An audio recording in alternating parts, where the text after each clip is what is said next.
پښتنو د کچې ډاکوانو نه هغه جینۍ راخلاصه کړله. خو ګوره دا یو خبره ته یاد وساتئ، دا کوم کسان چې دا پوسټونه کوي چې جینۍ م راخلاصه کړله او دا چلو شو او هغه چل شو، ګوره دا هغه پښتنو راخلاصه کړې ده، هغه ستوغ او هغه شډل بډل پښتنو راخلاصه کړې چې نه په ټیک ټاک شته، نه په فیسبوک شته، نه د چا پارټۍ سره تعلق ساتي، نه د چا ګوره نه. زه ګوره پوز د یو سړي نه منم چې ګوره تاسو یا یو سړی شیر کړه چې دا ده راخلاصه کړو، نه دا هغه ستغو بغو پښتنو راخلاصه کړي چې تاسو وکتل چې هغوی لښکرې روانې شولې او د سیند پولیس وکتل چې ټول پښتانه دي خرامات دي او راپسې را روان دي، نو هغوی کاروایي وکړه او جینۍ راخلاصه کړي. نو د دې نه دا معلومېږي چې دا کار دوی مخکې هم کولی شو، خو د پښتنو د غیرت ته په انتظار و چې مطلب ورګه دوی غیرت کوي او که نه دوی راپاسي او که نه.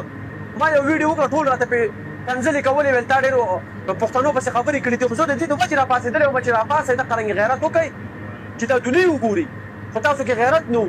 خو ګوره اوس ډېر پښتانه لګېدي یو پوسټ کوي الحمدلله والحمدلله والحمدلله، دا ټول زه پېژنم دا ټیک ټاک والا دا ګوره هغه ټول شنګتې مورتې پوسټونه کوي پېښ چې قسم په الله که به د دې جینۍ هېڅ کار یې ګوره دې څه نشته دی. دا ګوره تاسو نه ده راخلاصه کړې، د یو سړي پوسټ هم نه منم. ډېر خلک کېناستل چینل والا او ډېر کېناستل پالیټیشن، یو وایي ما او بل وایي ما، نه چام نه. هغه شډلو بډلو هغه زړو پښتانو چې غریبانان د څه نه هم ګوره نه دي خبر، نه په سوشل میډیا شته نه په څه هم شته، صرف په خپل غیرت دپاره راپاڅېدل او لاړل روان شو چې هغوی وکتل چې لښکرې را روانې شولې نو هغوی هېڅ پولیس کاروایي وکړه او جینۍ را دغه پولیس ورته هم پته وه چې دلته غر کېږو، کچې ډاکوانو ته هم پته ولګېده چې غر کېږو، ځکه یې هغه جینۍ را پرېښودله او راغله. د فخر خبره ده پښتنو دپاره. پښتنو پرون څنګه وو، پښتانه نن څنګه دي. پرون هماغه دلګان اوس هم ګوره دلګان دي، نه چې که نه هغه پښتانه چې کوم پرون بې غیرته وو هغه اوس هم بې غیرته دي، هغه اوس هم هغه پوسټونه کوي. غیرتي پښتانه تاسو سې کړئ چې شډل بډل د ټیک ټاک والا نه روان شولو ویل مونږه خپله خور خپله لور راخلاصوو، لاړله هغه وشو چې الحمدلله. خو چېرته خدای مکړه دا پښتانه هلته رسېدلی وی نو څه چل به شوی ویل ته څومره غټه مسله او څومره غټه لانجه به جوړه شوې، خو هغوی د اېرې د لاسه هغه جینۍ پرېښوده چې وروره پښتانه را روان دي، نو مسله حل شوله والله پاک څه غټه مسله دې جوړه نه کړله. نو دغه رنګ په یو واز شئ، دغه رنګ راپاسئ چې کله ناکله د غیرت کار هم کوئ. ټول عمر هم په سړکونو باندې دا درنې کړي دي، که هغه د هرې پارټۍ والي دي، که هغه د هرې پارټۍ والي دي، ټول عمر په سړکونو پراته او درنې به هم کولې پېښ شولې. دې ته د پښتو کار وایي، دې ته غیرت وایي. دغه رنګ راپاسئ او دغه رنګ لږ د غیرت کار کوئ. ټول عمر هم بې غیرتوب کړی دی. بسم الله الرحمن الرحیم. د ټولو پښتنو ډیره زیاته شکریا ستاسو د مینې، ستاسو د خلوص. الحمدلله زمونږ لور بازیاب شو. تاسو دی ویډیو کې ګوره دا تماچا ده د هغې ټولو خلکو په مخ باندې چا چې وی دا ډرامه ده او دا مور خرڅه کړې ده او دا کړي دا هغه کړي، هغه ټولې خبرې به الحمدلله اوس کلیر شي.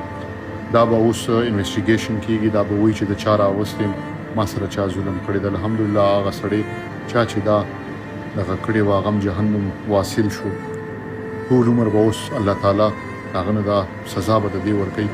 خو زه تاسو ته دا یو خبره کوم چې که دقه شانتې مونږ پښتانه بغیر د دې سیاستدانانو د کاروباریانو ټولې د دې ته کاروباریان ویم، تاسو ته پته چې څوک یادوم چې دا څوک د چا په نوم سیاست کوي، څوک د چا په نوم سیاست کوي، چې دا زمونږ په منځ کې مونږ به کله هم نه یو ځای کېږو چې تر څو پورې دا سیاستدانان مونږ په منځ کې جنګوي، د دې مفاد دی زمونږ په جنګ کې. تاسو وګورئ د دې ماشومې په سر باندې معاشره کې سیاست شروع شو، د سیاست پکې نو څنګه ماشومه کوم ځای ته ورسېده. دا د ټولو لور وه. الحمدلله ستاسو د ټولو یو ځل بیا شکریا ادا کوم. زه دا وایم چې انشاءالله که دقه شانتې د هر ظالم خلاف مونږ ټول په شریکه راپاسو، نو څوک به زمونږ لور ته بره هم ونه ګوري، د هغه به دا جرت هم ونه شي چې زه د چا لور ته د چا خور ته بره وګورم. زه تاسو ته صرف دا وایم چې دا ټول ستاسو د پښتنو د وجې، ستاسو د پښتنو د یو کېدو د وجې نن زمونږ لور زمونږ په منځ کې موجود ده. او انشاءالله زما په خیال سیاستدانانو ته هم دا پکار دي چې نفرتونه ختم کړي، د دې ملک په ترقۍ کې دا بغض، دا کینې، دا پرېږدئ، را یوځای شئ ټول چې د دې ملک په ترقۍ کې خپل رول ادا کړو. چا سره بد مه کوئ او کم از کم د خپل مفادو دپاره خو بالکل سیاست مه کوئ. د عوامو دپاره سیاست وکړئ، د عوام د بلای دپاره سیاست.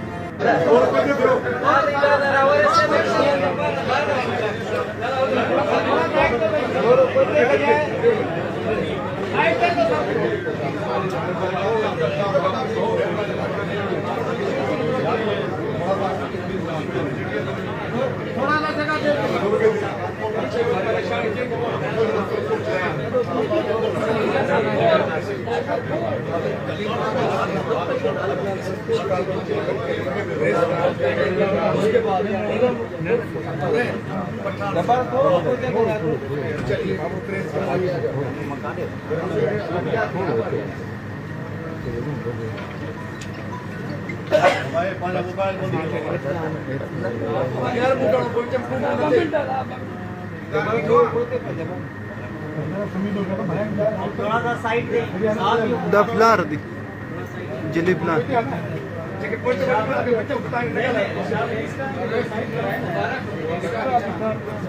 अगर आप 5 minute wait करें, 5 मिनट बस बैठ के मैं इसको थोड़ा बेहतर कर लूँ, फिर मैं आपसे बात थोड़ा रिलैक्स हो जाए। अगर आपने इससे बात करनी है तो रिलैक्स माहौल में थोड़ा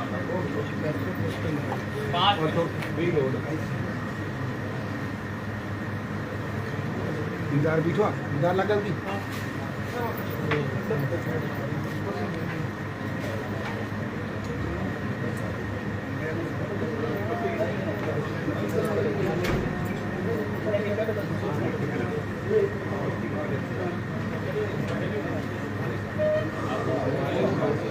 सही है भाई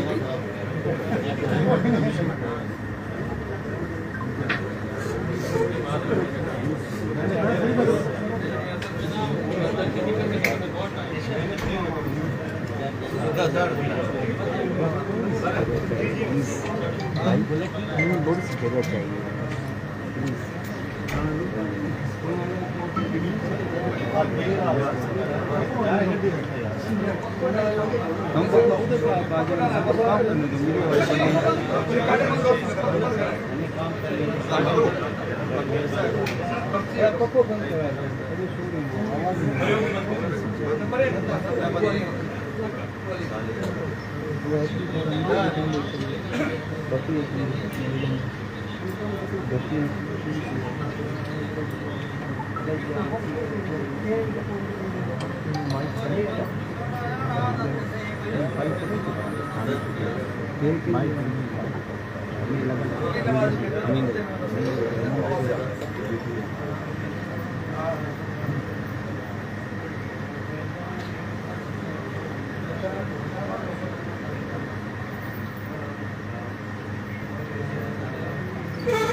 सॉरी कईयों की कॉल मिस हो गई थी لا انجلي ورورة لا يورورة